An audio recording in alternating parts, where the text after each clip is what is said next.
There once was a little girl, on her knees, bowing her head, with her hands near her face. She prayed, wishing Mommy and Daddy would go away. All she could hear was slamming against her skin, and all she could see was the blurry images of her parents. One day the little girl went out to play, and she met a boy without a name. They played from day to night, but the little boy stopped because he saw fear in her eyes.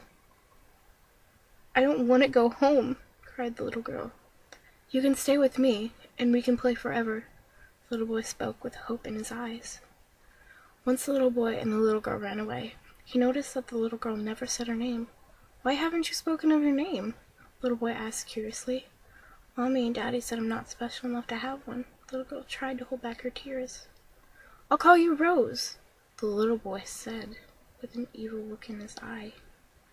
Suddenly he put his hand in the air and tore apart the atmosphere, creating a vortex of fire. "We can play in here," the little boy said, to create fear in Rose's eyes. Regrettingly, Rose took the boy's hand. Blood dripped down as the boy dug his claw-like fingernails into her hand. Little did she know the place where the boy was taking her to was the most evil thing ever created. Rose closed her eyes and walked into the vortex. She didn't want to see what was waiting for her on the other side.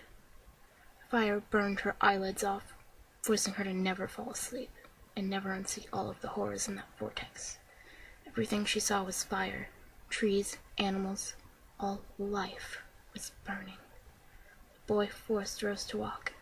Her flesh was burning off her body, from her feet to her head. The boy brought Rose into a newly dug grave. Rose wanted to close her eyes and pray, but she couldn't. The boy started eating the muscle from Rose's body. He licked the blood off his shark-like teeth. His body started to change. His spine snapped, turning his body around.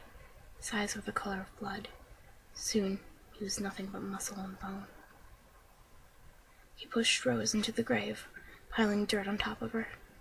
When he was done, he threw a rose on her grave. Sadly, Rose had to stay there forever, and all the while, not able to sleep or pray ever again.